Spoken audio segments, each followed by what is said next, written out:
Olá, tudo bem? Eu sou Romário Silva e esse é o canal Saber Cristão. Estamos iniciando mais uma vez a nossa pré-aula da revista da Escola Dominical da editora Betel, a lição de número 3, que tem como tema a comunicação no ambiente familiar. O texto áureo da lição se encontra em Provérbios capítulo 18, versículo 21, que diz assim: a morte e a vida estão no poder da língua, e aquele que a ama comerá do seu fruto. Verdade aplicada. A comunicação é um dos aspectos fundamentais na construção e manutenção do ambiente harmonioso na família.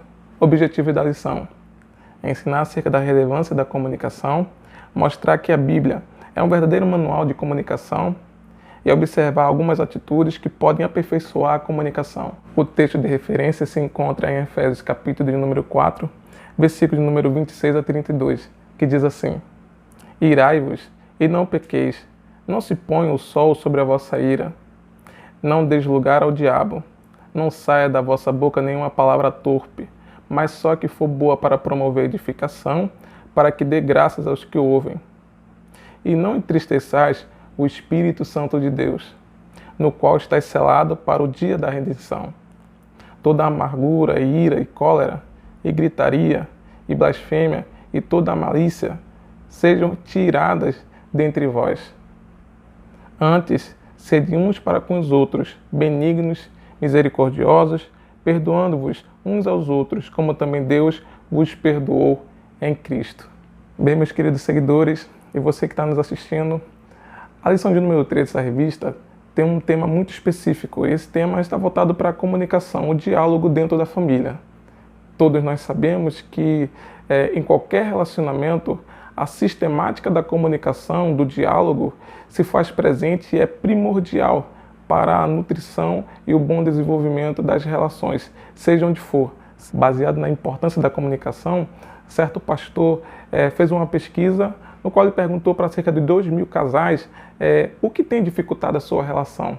E acreditava-se que alguns temas como sexualidade, relação sexual ou romantismo seriam temas que eles iriam dizer: o que tem dificultado a minha relação são esses temas.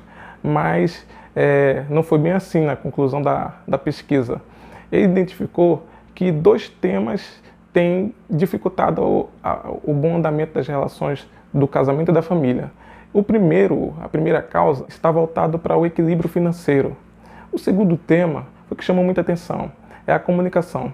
Famílias estão se desfazendo, está havendo desequilíbrio dentro de muitas famílias, de muitos casamentos, por conta da falta de comunicação ou de uma boa comunicação, uma qualidade na comunicação. Antes de tudo, a gente precisa entender o que é comunicação.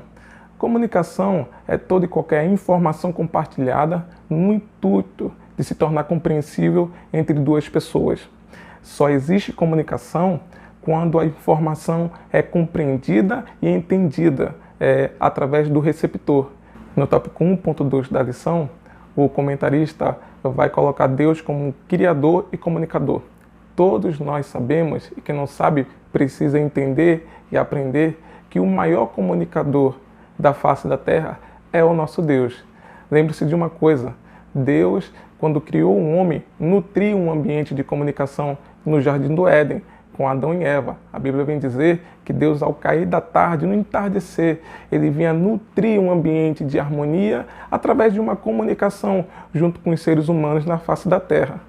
Não diferente disso, observe bem, isso é muito importante o que eu vou dizer, depois da queda, o próprio Deus se disponibilizou a novamente estabelecer uma comunicação com os seres humanos quando veio dialogar com Adão e Eva lá no Jardim do Éden. Quando você observa a história de Caim e Abel, no ato da tragédia do assassinato de Abel, é novamente Deus quem toma a iniciativa de nutrir o diálogo com o homem. Um longo período da história entre o Antigo e o Novo Testamento vai existir um período de silêncio que é conhecido como um silêncio profético. Não existiu profecias nesse tempo, Deus não falou diretamente com o homem. Depois desse período de silêncio, Deus novamente decide se comunicar com o homem através do seu Filho. Agora Deus, ele usa o seu Filho, o Senhor Jesus Cristo, como seu porta-voz e comunicador dele aqui na terra. Cristo inicia seu ministério em Caná da Galileia. E é engraçado que esse ambiente pelo qual ele iniciou seu ministério era um ambiente de recém-casados, mas já sendo estabelecido através de uma crise entre o casal ali estabelecido. Faltou vinho naquele ambiente. Todos nós sabemos que no casamento judaico, quando se falta vinho, parece que se faltou o prato principal da festa. A crise tinha se estabelecido. E quem estava ali para trazer uma boa relação e uma comunicação de paz, curador de milagre naquele ambiente? O nosso Senhor Jesus Cristo.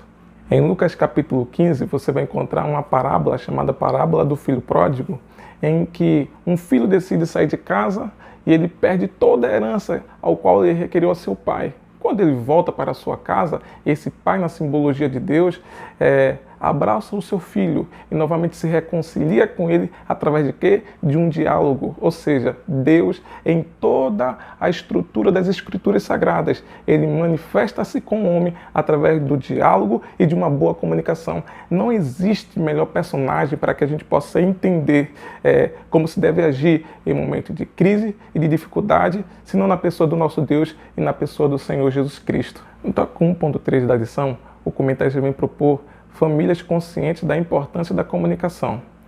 É importante se estabelecer uma comunicação dentro da família.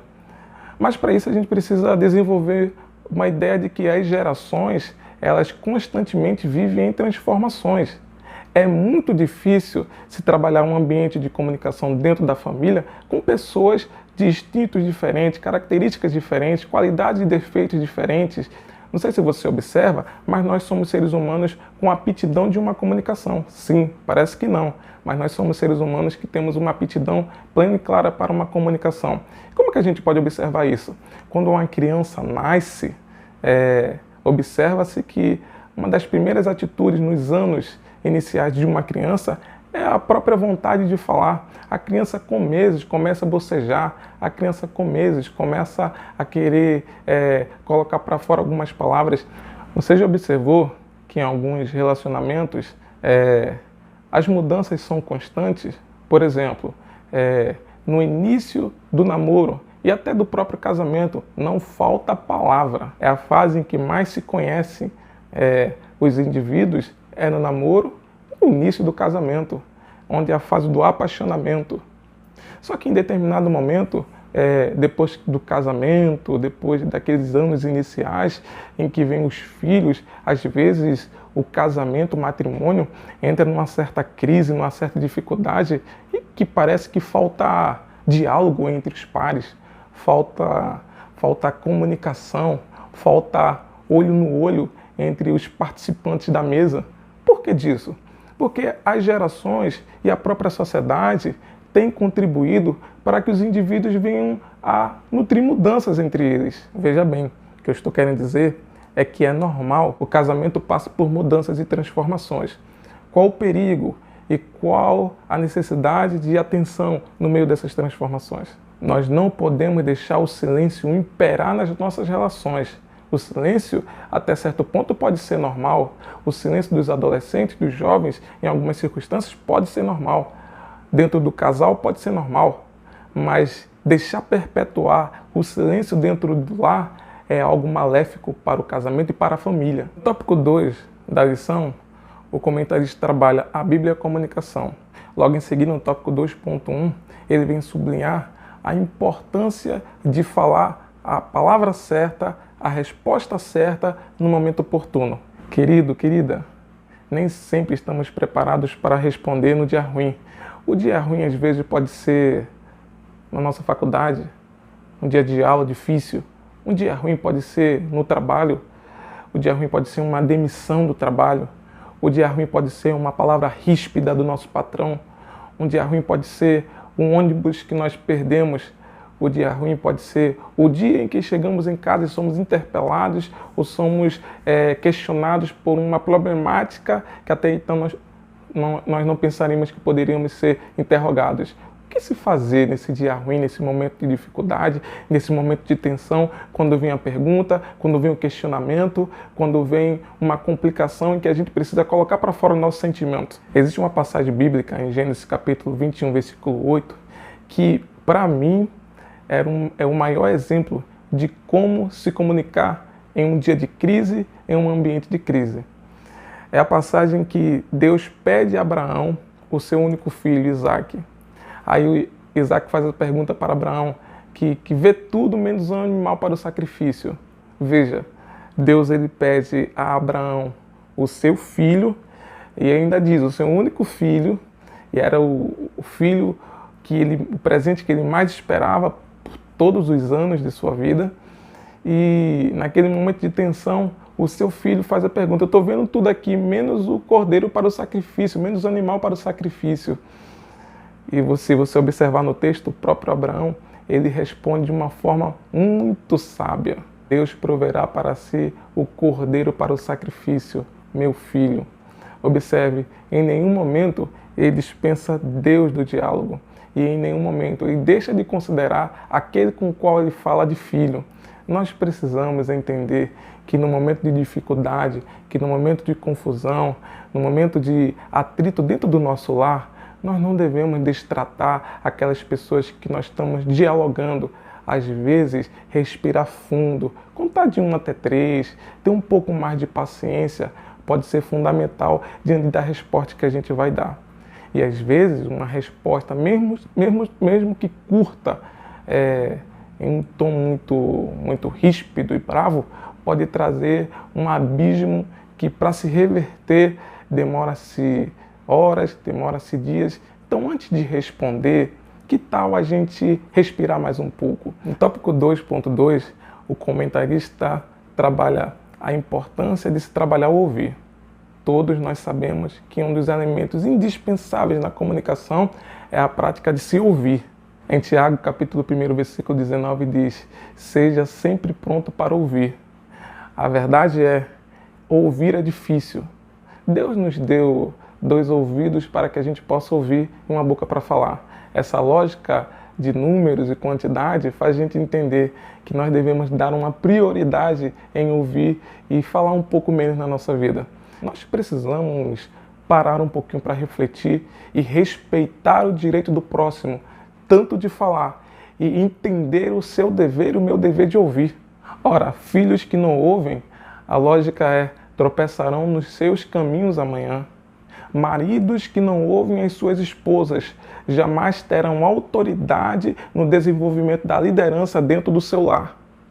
Esposas que não ouvem o seu marido nunca entenderão o dever da submissão dentro do casamento. Maridos que também não ouvem as suas esposas nunca entenderão a disciplina do amor e do bom convívio dentro do lar.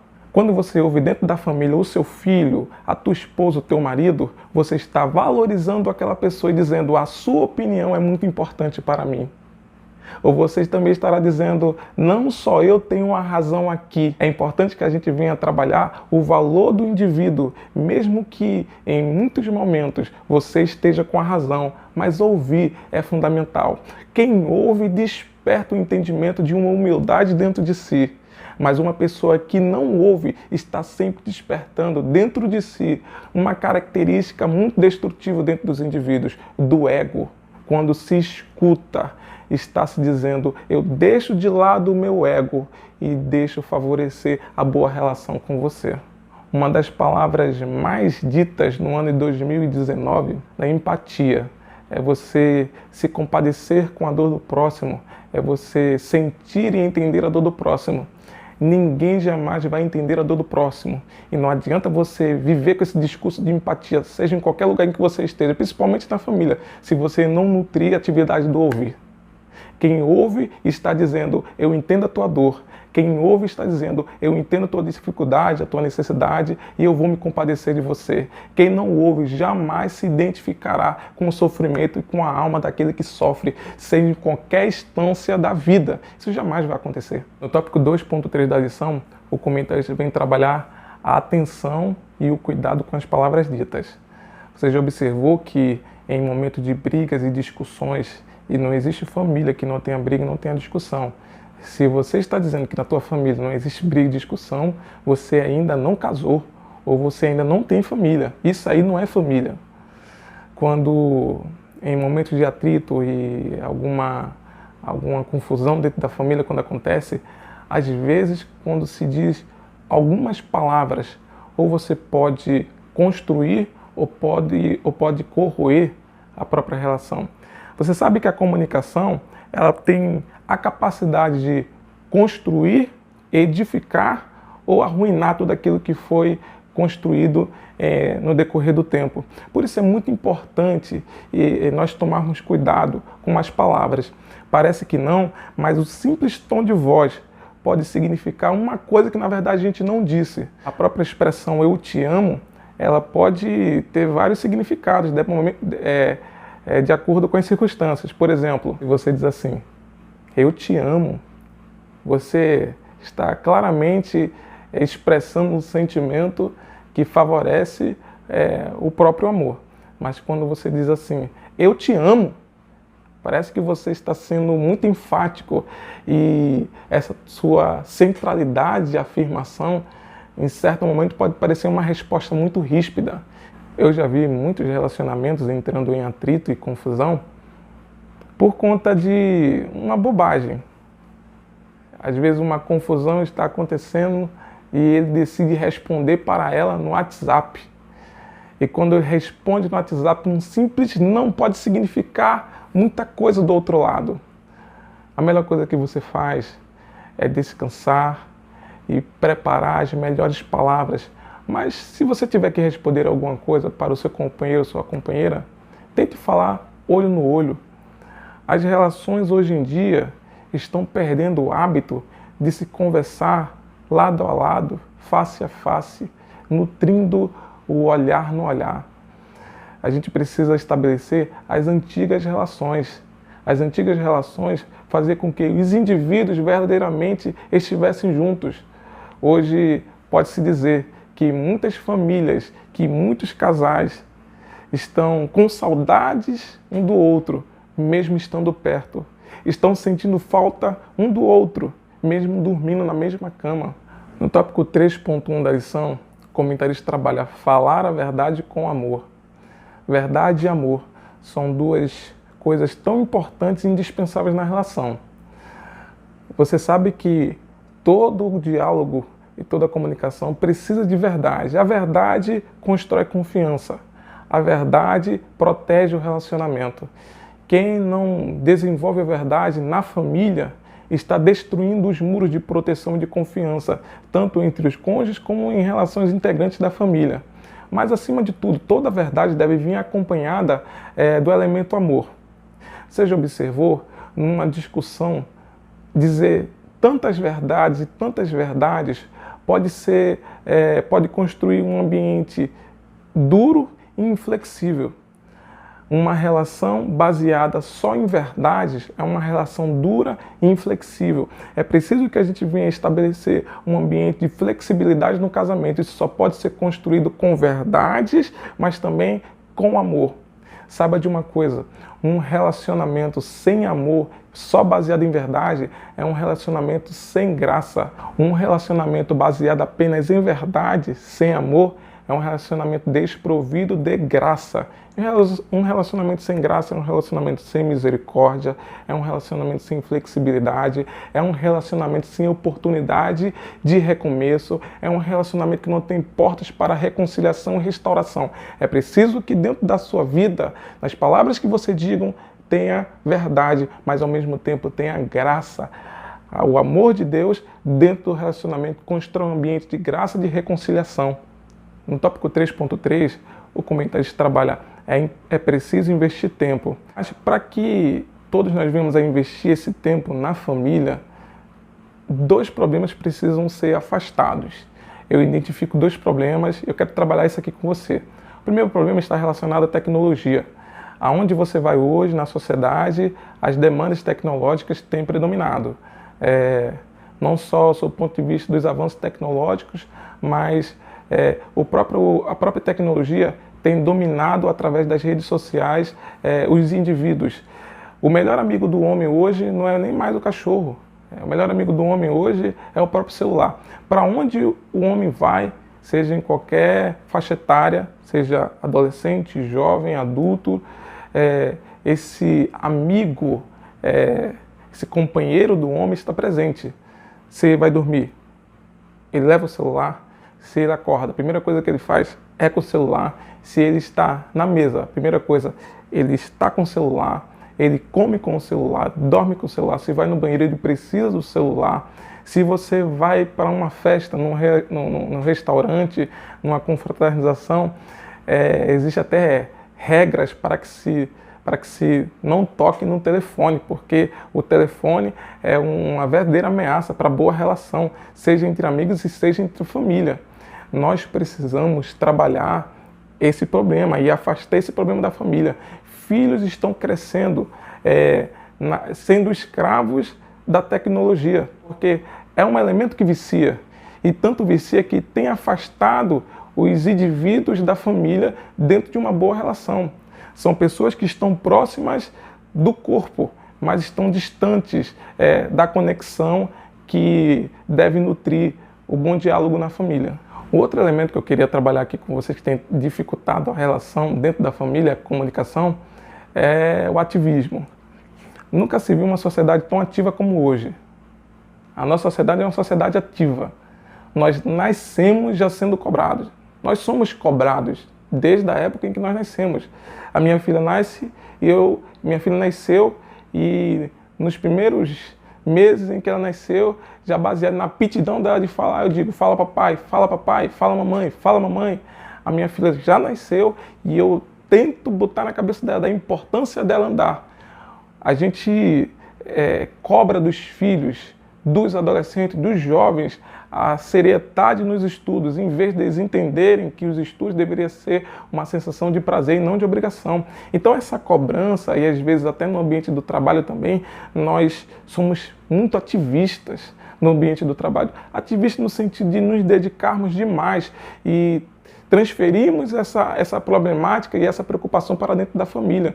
Eu me preocupo demais com o trabalho ou com os trabalhos, eu me preocupo demais com as responsabilidades, com as obrigações, e eu não tenho tempo para a família, eu não tenho tempo para filho, eu não tenho tempo para a esposa, você não tem tempo para a esposa, você não tem tempo para filho. É preciso que você afaste um pouco essa correria do dia a dia e venha investir tempo dentro da sua família. Talvez seja a hora de você se perguntar, e de eu me perguntar, se o meu cônjuge não está com saudade de mim, se a minha companheira, se o teu companheiro não está com saudade de você, mas você diz, mas ele dorme comigo todo dia, mas ele almoça comigo todo dia, mas talvez você não está investindo tempo nele ou não está investindo tempo nela. É preciso que você invista tempo, porque o tempo é fundamental para a construção do bom relacionamento e de uma boa comunicação na família.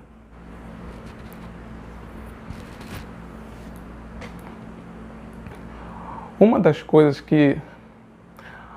um outro perigo que dificulta a comunicação na família é a transferência de culpa. Não sei se você já reparou, mas nós temos uma mania de estar sempre transferindo a culpa para o nosso companheiro ou nossa companheira. A culpa é sua. Essa expressão, a culpa é sua, pode ser uma barreira para o decorrer do casamento e da boa relação.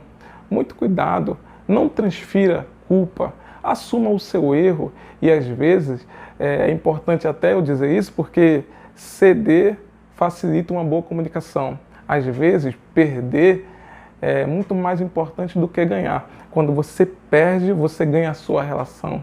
Quando você perde, você ganha o seu companheiro, a sua companheira.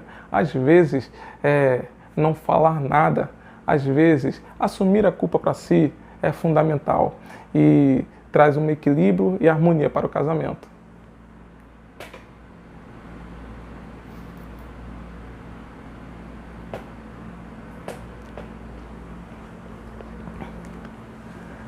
Bem, meus queridos, eu espero que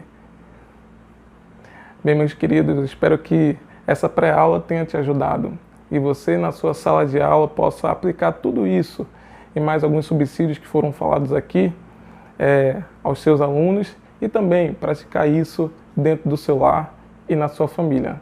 Não se esqueça de se inscrever no canal e... Bem, meus queridos, eu espero que vocês possam estar sendo abençoados com o conteúdo desse canal e que essa pré-aula possa te ajudar bastante no desenvolvimento da aula na sua classe de escola dominical, na sua igreja e também no seu casamento e na sua família. Se você gostou desse vídeo, dá uma curtida, se inscreve no canal, se possível, compartilha com os teus amigos e com as pessoas que você conhece para que a gente possa desenvolver cada vez mais entre pessoas o conteúdo desse canal.